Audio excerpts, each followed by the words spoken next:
All right, so we are all set to start our last class for the semester.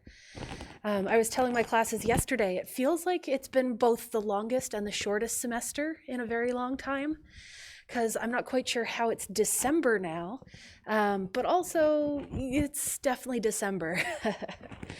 So we had left off having just talked about sort of all of the processes of sleep and the different stages of sleep. And we'd been talking about sleep as a really easier to study than other kinds of consciousness, which is what we're going to see today as we move on into sort of some of the things that we can consider when looking at consciousness and a little bit about why it's so hard to study.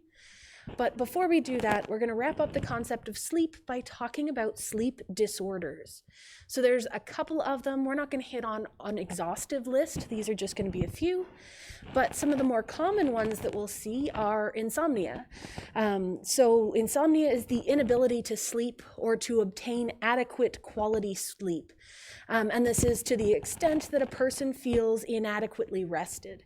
And I like some definitions will actually include this idea that insomnia isn't always just not being able to fall asleep. Sometimes it's not being able to stay asleep. So some people may assume that they don't have insomnia because they do typically get to sleep at a decent time. But if they wake up periodically throughout the night, then it can still be insomnia. And so failure to get enough sleep is going to be a pretty major part of a lot of people's lives just due to the structures in which we live. So as students, I'm sure that you had many times when maybe you wanted to sleep more, but you have assignments that are due, or you have work that needs to happen, or you need to go somewhere at a certain time. So it can happen due to life reasons, but that doesn't necessarily fall under insomnia, because this is sort of not being able to sleep due to something biological or something internal, as opposed to work keeping you from sleep. But they both have very negative outcomes. Because as we explained before, sleep is really important for us to actually feel well rested, for a lot of our body to recover from the day's workings and all of that. So if you don't have enough of that deep sleep, then you might start feeling sort of sore all the time, and your body's not going to recover as quickly, and you're a lot more likely to get sick. And so for the sort of occurrence of insomnia, there's some estimates that we have about 20 to 35% of the population could have some symptoms of insomnia, though only about 10 to 20% of them have sort of like clinically problematic levels of symptoms. But even with the more conservative estimate for significant insomnia symptoms, that's still a pretty large subset of the population. And as we said, that can have some pretty negative consequences. For other neat statistics about it, women tend to experience insomnia more often than men do.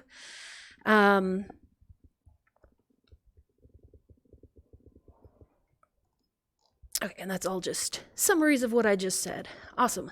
And then, so insomnia can occur because of things like stress or even just bad habits getting ready for bed. So you can cause insomnia by not preparing to sleep properly. And so that kind of makes sense if you've ever, say, watched a movie that was very mentally stimulating before you went to bed, that might prevent you from getting to bed. And so if you did something like that every single night, you could have a pattern of not properly sleeping for long periods of time. And we do typically see a rebound effect. So as we start sort of having that difficulty sleeping, if we finally get to sleep, we will oversleep if at all possible. All right. Our next interesting disorder of sleep is sleepwalking, or let me see if I can say it right, somnambulism. There we go. That's the technical term for sleepwalking. And this is basically while you are in that deep sleep stage, you're going to be walking and moving and performing other complex behaviors while you're still mostly asleep. And so sleepwalking is one of those things that as we get older, we are less likely to sleepwalk. It's a lot more common in children than in adults. And some children who have it will then completely grow out of it, though some children will maintain that and continue into adulthood. And then some adults will develop it even if they didn't in childhood. But it is far more common in children. And it seems that there's a little bit of heritability to this. So it's a lot more likely for children to sleepwalk if their parents did when they were children. But they're not quite sure what might be going on. And some of the sources of this, so it can be triggered by stress, alcohol, mostly in the adults, one would hope, and sleep deprivation. So if you're overtired, sometimes you can have tendencies to act out your sleep. And some of the ideas here is, because we mentioned before that when we go to sleep, when our body is sort of slowing down and shutting down, we turn off a lot of our motor functions. So we have that sleep paralysis, which is intentional to keep us from doing things in our sleep. However, with sleepwalking, it seems like that hasn't been turned off adequately, and so we're acting out, whether it's us acting out our dreams. When I was younger and we'd travel on trips, I have a younger sister, and she liked to play soccer in her dreams, which meant that I would get kicked all night for the whole trip. So you could be acting out what you're dreaming, or there's some sort of idea that maybe it's sort of you're partially conscious but partially asleep and not necessarily aware of what you're doing, because people can do some very complex behaviors while sleepwalking. On the other end of the scale, we can actually have narcolepsy. So instead of not being able to fall asleep, we have people who fall asleep suddenly during the daytime. And with narcolepsy, when they fall asleep, they immediately drop into REM sleep. So they don't have to go through all of the stages of sleep to get to REM. They just start right in REM sleep. And narcolepsy is often accompanied by something called cataplexy, which is basically when we activate that muscle paralysis that we're supposed to have when we're sleeping. So if someone is narcoleptic with cataplexy, that means that when they fall asleep, they will drop into REM sleep and their bodies will go limp. So you can imagine this being fairly problematic, especially if they don't feel it coming on. And a lot of really common injuries for people with narcolepsy is to actually break their jaw. Because if they're walking or standing or like doing literally anything upright, they tend to fall forward and then hit on the floor. So it's something that can be very, very problematic. You can have cataplexy on its own. So if it doesn't co-occur with narcolepsy, it would just be like you get the sleep paralysis component of REM. And so you would be fully paralyzed because that part of your body is kind of shut down, but your consciousness is still intact, which is sort of strange. So you'd end up falling to the floor paralyzed, but still awake. So I don't know if it's better to have it with narcolepsy or without, because with the narcolepsy, you wouldn't be aware of having done it. Mm-hmm.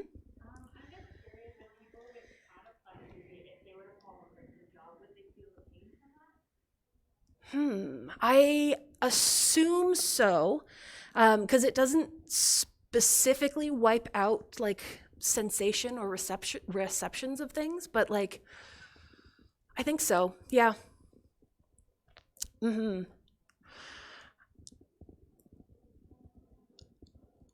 Yeah. There's some, it's kind of got me thinking now. I'm like, I wonder. But yeah, no, there's no specifying that it doesn't. So I would say, yeah, probably. And it looks like people who have either narcolepsy and or cataplexy, it's usually due to very low levels of orexin in their systems. But again, they're not quite sure sort of what specifically is driving it or the mechanism through it. And it can come from viruses. So some people, they'll get a virus, and one of the side effects is that they then subsequently develop narcolepsy and or cataplexy from the virus, usually because it triggers an autoimmune response that targets the orexin, or specifically the orexin secreting neurons, but that's a lot of detail. We also sometimes see individuals with REM sleep behavior disorders.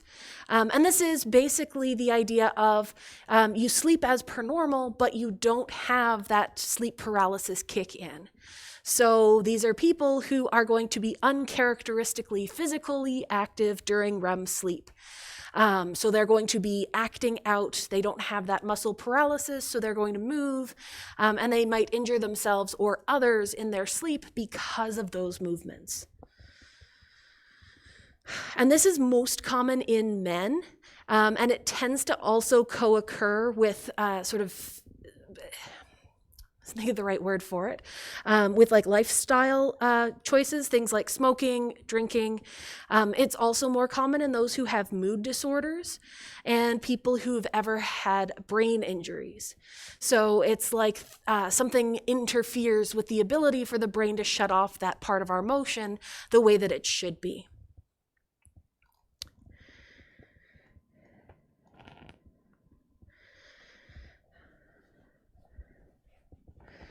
Interesting. And this REM sleep behavior disorder actually seems to be very, very closely related with Parkinson's disease. So once people have been diagnosed with the REM sleep behavior disorder, in years that follow, they are about 50% likely to be diagnosed with Parkinson's within a decade. So it might be one of those early signs of it for those who are especially active while they're asleep. All right. Hold on. I got to close this and reopen it again because it only has the slides from Tuesday.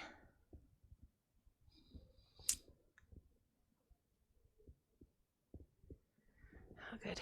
It's just going to think for a moment. But we are going to move on to talking about consciousness once it decides to open.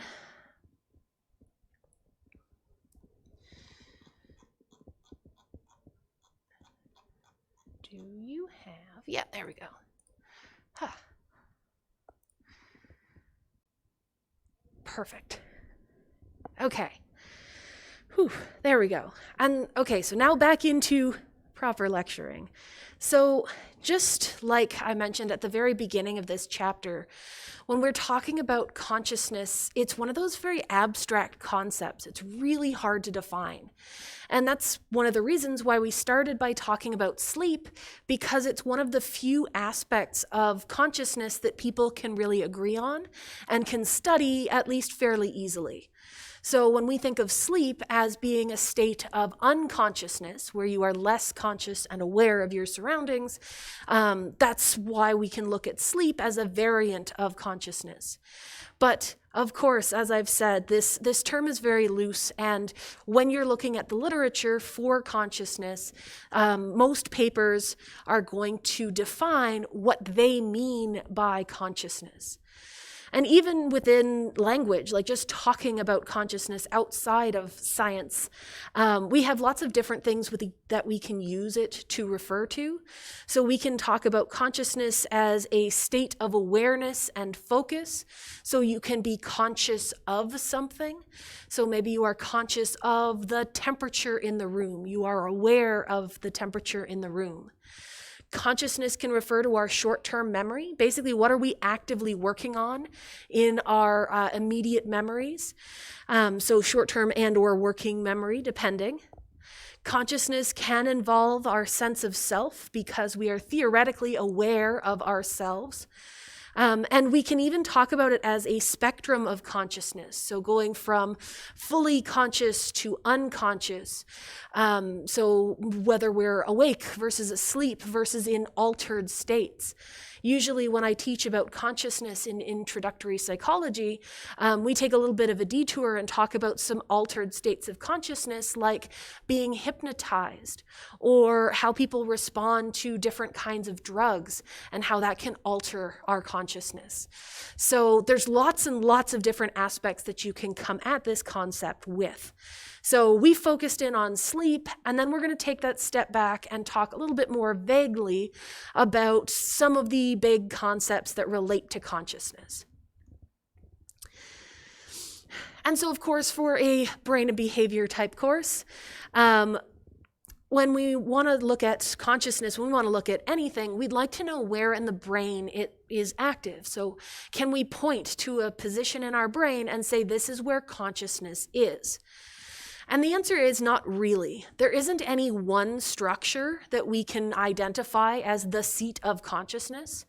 Instead, we can say that there's a collection of structures, a bunch of sort of intertwined pathways that seem to all be related in activities that we associate with consciousness. So a little bit more abstract, but we typically see in repeated studies in different kinds of research of consciousness, we'll see our central lateral thalamus, our anterior insular cortex, the AIC again, and the anterior cingulate cortex. Those all seem to be involved in the process of consciousness. And that kind of makes sense. If we remember back talking about our thalamus, that was where most of the information from our senses gets filtered up from the spine and distributed throughout the brain wherever it needs to go. In fact, all of our senses, except for smell, end up routed through the thalamus. So if consciousness is related to our awareness of things, it makes sense for it to keep in mind what we're experiencing at that exact moment. And we're going to talk about two networks that make up our understanding of consciousness currently. We're going to talk about the salience network and then the central executive network. And again, this is not a full picture of what we understand of consciousness. This is just the part that doesn't actively disagree with the rest of the literature. All right, so our salience network is, again, a group of brain regions.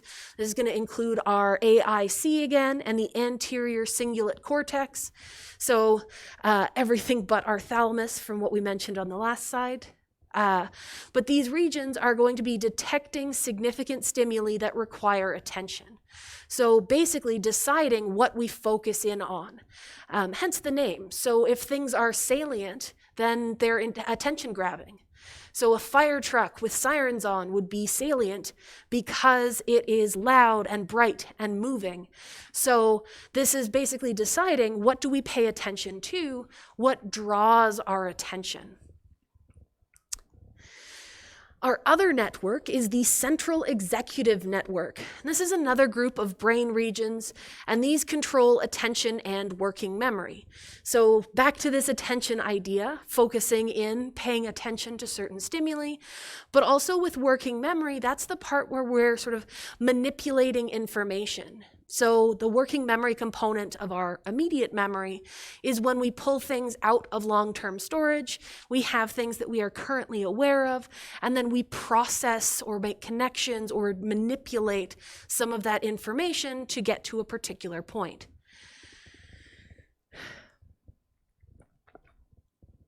And so we see sort of this fluctuation between the network's activation. So the salience network will bounce back and forth between its default mode network. So that's going to be when it's active during wakeful rest. And then this network, the central executive network, which is for activities that require attention. So it can be sort of in idle mode, or it can be in like actively searching and focusing and doing things mode. And we can start seeing some network synchronization. So there's some theories looking at the frequency of oscillations. So when we look at our brain waves throughout the brain, if we talk about synchronization, we're just saying that the patterns of firing are going to line up between different areas. So we can have these observable patterns of firing that move consistently between these brain areas. And they typically focus on sort of our gamma frequency oscillations, which is something in the range of just over 30 hertz, which is not super important. But we see that sort of oscillation in that area around the thalamus and between the thalamus and the cortex. So that must be something to do with consciousness. That pathway between the thalamus and the cortex is possibly also involved in memory. But when we sort of break down what consciousness might be composed of, it also includes memory. So it's a very complicated, interconnected sequence.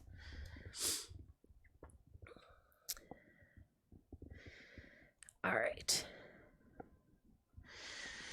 Okay, and so I've been using the term awareness as sort of like an aspect of consciousness. So we can be conscious or aware of something. And so we can, again, have it a little bit more difficult to define and study these. But we can basically say that our awareness is like talking about the content of our consciousness, the things that we're focusing in on. So we can say that, all right, so if we are conscious, that involves being aware of things. And again, you're going to see whenever you have a paper, they're going to tell you what their version of awareness is. But typically, it's the stuff that you're focusing on.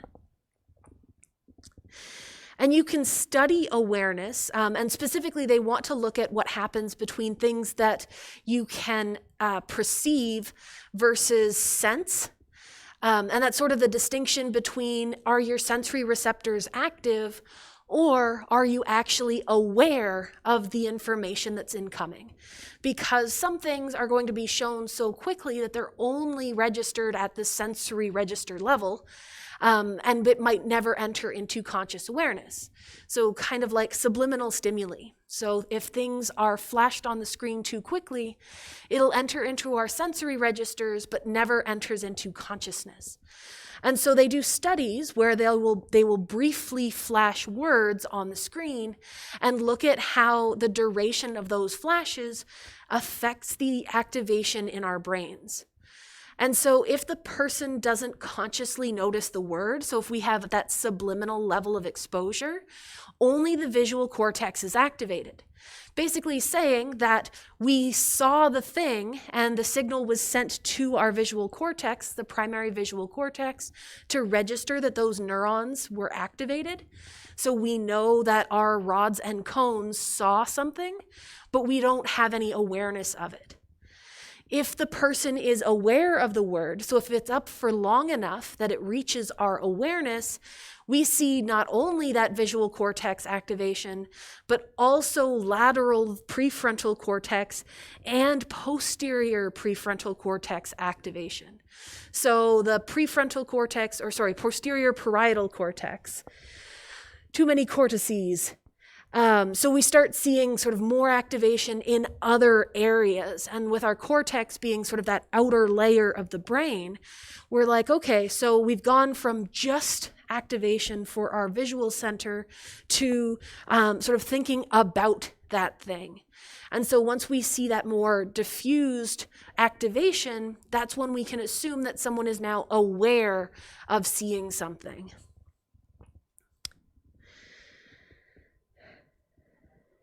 All right, and then to add even more strange terms that are very similar in concept, we can talk about awareness versus attention. So we can talk about awareness as, like we said, the content of our consciousness, and then attention would then be the process of selecting the target of our awareness. So attention is what you're focusing on. So the act of focusing your attention. So it's going to be, again, so consciousness, awareness, and then attention is even more specific beyond that. So we can say attention is the brain's means of allocating its limited resources by focusing on some neural inputs and excluding others. So we only have limited amounts of attention because we only have so many activities that our brain can do at any given time. And we've mentioned the fact that we tend to block things out. Consistent stimuli tend to be ignored, mostly because they're irrelevant. Constant things in our environment are very rarely important. So if it's the same temperature all the time, you don't need to be consciously aware of the temperature. But if the temperature changes, then that should be brought to your attention. So we can sort of focus on things, decide what's important, and leave out everything else. We also know that it's a lot easier to remember information if we attend to that information. So if we see something and know that we've seen it, it's easier to remember it. Whereas if, say it was subliminal, maybe it was something that we didn't focus any attention on because it was deemed irrelevant, it's going to be a lot harder to recall that information later if we had to. That's, again, one of those reasons why it's very hard to get, say, reliable eyewitness reports, because not only is our memory very unreliable, but people aren't always paying attention.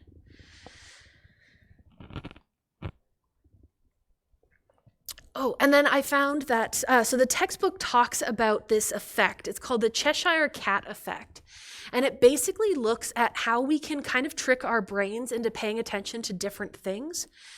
And so the way that they've set this up here is they have the one individual, we're relying on our binocular vision cues here. And so they have a small mirror and their right eye is facing directly into that small mirror. And in that mirror, they're positioning it so that they can see their own hand. Their left eye has a clear view to this other person's face. And the idea here is that they should see from their right eye their own hand sort of blocking that person's face. However, because we have that binocular cue, because we can use both eyes, our brains almost cycle between seeing the blocked face and an unblocked face. And so if the person smiles, we register that they're smiling even though we aren't necessarily seeing it with both eyes. And it causes this interesting sort of back and forth where our brain tries to decide what to be focusing on. And so we end up with a transparent hand because we can see the things that are behind it because our left eye is able to see it, but there's also something physically in the way. And so it's one of those weird quirks where it ends up using something called binocular rivalry, where our brain has to switch between left eye and right eye cues because they're inconsistent. And we're used to them being fairly consistent or fairly close to one another, and our brain automatically fills in some gaps. But when we introduce conflicting information, we sort of see this process where it struggles. All right, and so attention is not just a concept, so it's not just something we abstractly describe. It is also a physiological process.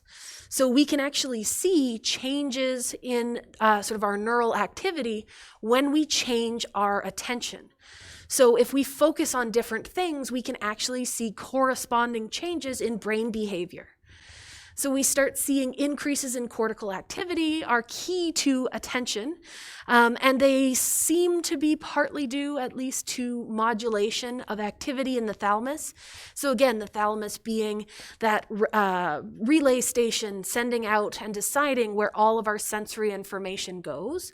So attention, deciding what we focus on from all of those sensory inputs, it makes sense that that would be connected. And again, we have two primary networks that have been identified, and again, two that they will agree on for the most part. We have our dorsal attention network, and that's basically goal-directed control. So where you're focusing in on what is it that you're trying to do? What do you need to pay attention to get to that goal?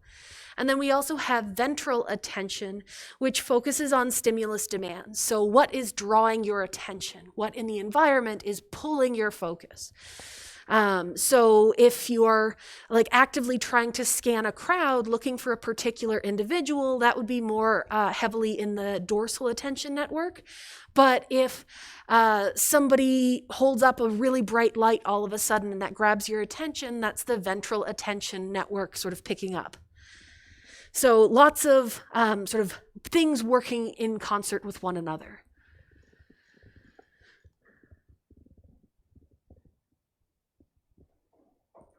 Right, perfect, yes.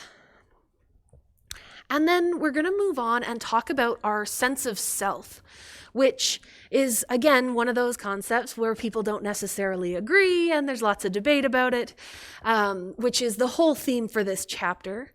But when we're talking about our sense of self, it's sort of this idea that you are a separate individual and you are something other than other people around you. And so this might be related to the concept of agency, so where we attribute, or agency is the attribution of an action or an effect to ourselves rather than to some external force, whether that be another person or something else in the environment. And so it's this concept of I did that, I caused that, being able to identify my own actions versus others, that would be looking at our agency. And you have to have a sense of self to have a sense of agency. And so one of the big ways that we try and look at whether or not different species have a sense of self is using self-recognition. So basically, can they tell the difference between their own image and the image of another individual of that same species? And this is usually done using what's called the rouge test. And the reason for this is it used to be done with powdered rouge. So they would take blush and put it on the animal's face and show them a mirror. And if the animal recognized that mirror image as their own image, they should then reach up to their own face and brush off the strange pigment. They can do it nowadays with stickers or paint or whatever, and they do it in a way that's a lot more controlled nowadays. So they'd have things that are colored and things that are non-colored, or they'd include dyes or tags when the animal isn't aware of it to avoid them just paying attention to an area that feels strange. But they've done a lot of these studies, and they've done it in lots of different species because this was something that people thought was human specific. So a lot of this self-recognition, they're like, nope, this is a human quality. No one else has it. But we have actually been able to show self-recognition in a bunch of different species, including chimpanzees, elephants, orangutans, porpoises, magpies. So maybe a couple of overlaps there with some of our vocal learning species. But not all primates can. So monkeys do not. Chimpanzees and orangutans do. So it isn't all primates that have that ability. And so if we think about that from an evolutionary tree perspective, that tells us that this self-recognition might actually have evolved multiple times because there isn't necessarily a convenient common ancestor between all of these groups. All right. Okay. And so, of course, if we're going along with that, it's like, okay, so we ask about where does that reside in the brain? Is there a place that we can point to that identifies our idea of self? And this is something where they're not quite sure. There's some evidence for our anterior cingulate cortex and the insula, again, lots of the same areas. And those seem to be active in when we're doing tasks revolving around self-recognition or self-description or memories. And we'll see that our memories are very critical to our sense of self because it's hard to know who you are if you can't remember what you've done. So having that long-term memory is very important, which is why memory is probably involved here.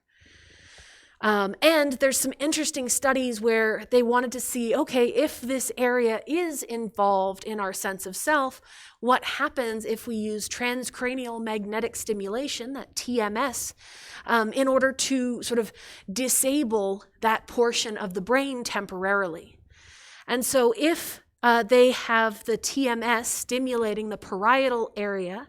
We see people's ability to use words that they use to describe themselves decrease, but they're still able to describe others.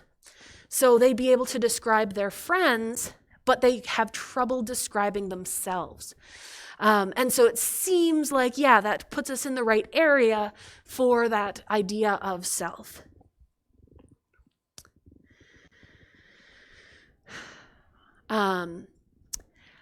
And so in this case, this theory of self is more of an abstract concept than an actual, we can point to a particular pattern in our brain that is always going to identify us.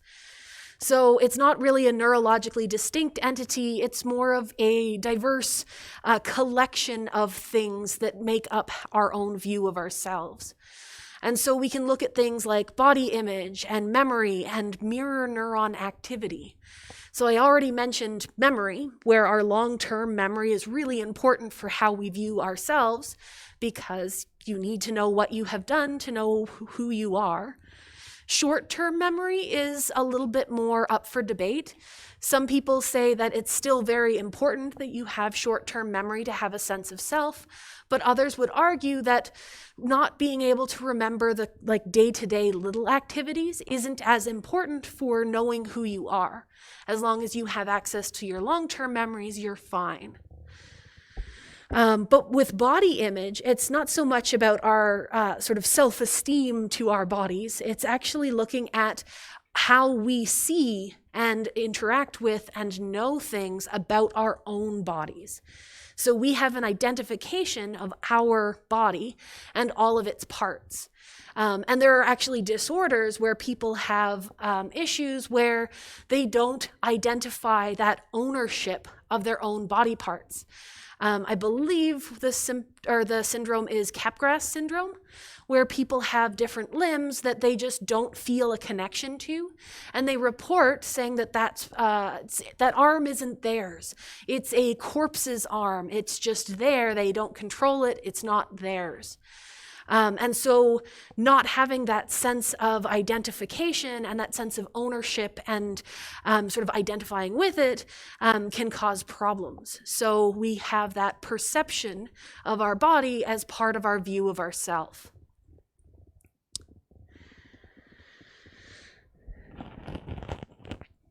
And again, this sense of self requires that we can distinguish between our own selves and others who might look like us. And that's why they use that Rouge test, looking at whether we can identify ourselves in the mirror. And there's some research, especially recently, looking at mirror neurons. And so mirror neurons are are neurons that will activate whenever they see particular behaviors.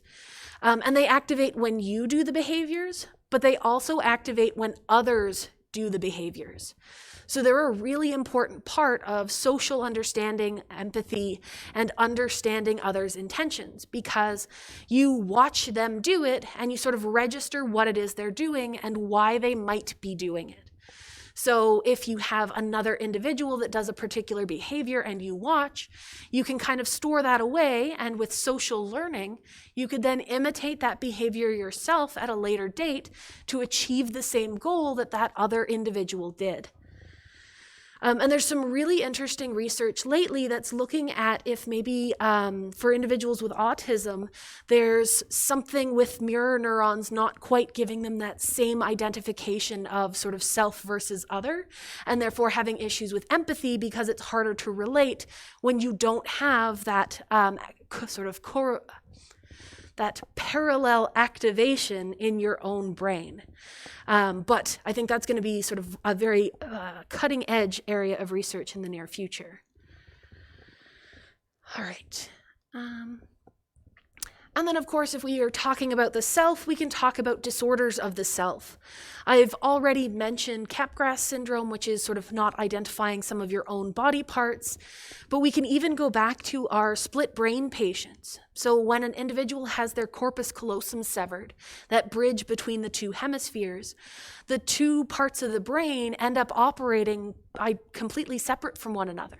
There's no way to pass information between them anymore. And so there's a bunch of research looking at, okay, well, what does that mean for this individual's sense of self? And so there's two sort of extremes in interpretation. There's lots of in-between views, but our two extremes, some say that the major or language dominant hemisphere, so typically the left hemisphere, is going to be the arbiter of consciousness, and that the minor hemisphere, so our right hemisphere, the one without language, is just sort of there, and it's going to operate almost on autopilot. So we're saying that, okay, the dominant hemisphere, the language-driven hemisphere, that hemisphere does all the controls. And so if that connection is severed, the dominant hemisphere is going to be able to operate on its own. It's going to try and do things on its own. It's going to take charge. And then the other hemisphere would not be able to do those things. The other view is that each hemisphere is capable of consciousness, and that severing the corpus callosum actually divides the consciousness into two separate selves. So instead of having sort of just the left hemisphere having a concept of self, by having them unable to communicate with one another, you almost have two distinct selves. And with individuals with split brains, we start seeing behaviors that's why they have these theories. So sometimes an individual can have their body try and do two conflicting tasks. So the textbook describes sometimes they have one hand, so one side of their body is trying to pull up their pants, and the other hand, the other side is trying to pull them down again.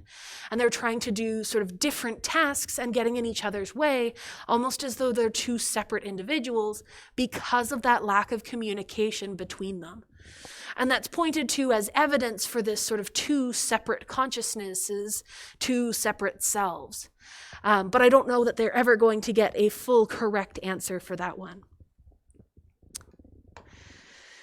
And then we can also look at dissociative identity disorder. And this used to be known as multiple personality disorder.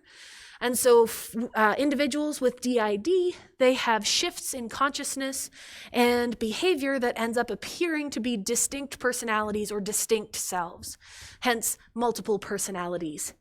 And this is another one of those, I guess a lot of people disagree on this one, where the dramatic increase in cases as time has gone on, especially due to publications of sort of different cases and case studies, has led a lot of researchers to say that this is probably artificially inflated.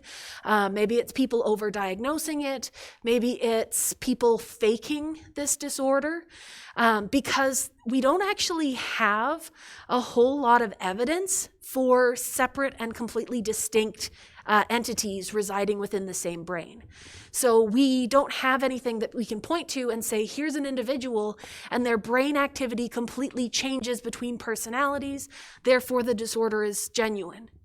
So some people believe that it is a thing, some people believe that it is not a thing, and the rest sort of say that it's possibly a thing, but it's been artificially inflated by other factors. Mm-hmm. I don't know if this is coming up in studies, but do you think that this disorder could be a result of split brain? I don't think so, because split brain is very rare. So I don't think that they've ever had a co-occurrence of the two. Because if they did, I'm sure we'd have way more side stories to talk about those case studies. But even, I don't think so. But I wouldn't say it's impossible because limited sample size. So it might be a possibility, but I don't think we know enough to know if it's sort of related. But yeah, so most of the people that they've looked at with DID, they've had some kind of trauma in their lives. It almost always ends up arising from someone who had a really severe event in their life. And one of these personalities will sort of come forward to protect themselves from that event. And then they can have multiple splits from there, where each sort of role within the mind kind of takes on a different role outside of the body. And so they have sort of that protector figure, but they can also have other individuals that will come forward. And so some people will actually consider DID to be a severe form of PTSD. There's actually a lot of similarities in brain patterns and neurotransmitter levels between DID patients and those with PTSD. So that kind of gives us some support for that. And the fact that they said that pretty much every single case that's ever been reported of dissociative identity disorder has come with individuals who've had very traumatic pasts. So it's very difficult to kind of separate that out because, again, limited sample size, but also lots of uncertainty. All right, and that was the last of our disorders that I wanted to talk about. So it's kind of weird to end on a chapter where there's so many unknowns and so many possibilities, but it's also kind of nice because it shows us that, like, yeah, there are all of these different things. There's so many areas that you can study and so many things that we don't know yet. And it's exciting every year that I get to come back to courses and read up on new things that they've studied because they're updating the dates. And even in the notes that I have here, some of the studies they talked about, this association between dissociative identity disorder and PTSD, that's been studied as recently as 2020 is the most recent citation here. So it's very cutting edge stuff. And I love that as we get away from the intro texts, we start introducing more current literature, and we can introduce some of that uncertainty and some of the unknowns. And maybe it makes you feel excited for what could come in the future. I know when I got to this stage, I was almost disappointed that there were no right answers, but I've learned to come to terms with that, and I think that's why I went into research, so possibly a good thing. But yeah, so that is it. We are super early again today, but so be it. Did you guys have any questions before I let you go, just while I'm here? This weekend. I had hoped to get it done like this past weekend, but stuff keeps happening. But yeah, I've done a couple of them, and I'm gonna finish them up I've set aside time this afternoon to do some more, and then again on Friday. So hopefully by the weekend. Yeah. Mm-hmm. Oh, so the exam is going to be 2 hours long. And it's going to be same basic setup as our midterm. So same thing, open book with physical papers. 5 short answer questions. The rest are multiple choice. I can't remember the exact numbers. I think it's like 80 and 5 or 75 and 5. It'll be in the announcement that went out on Moodle. Yeah.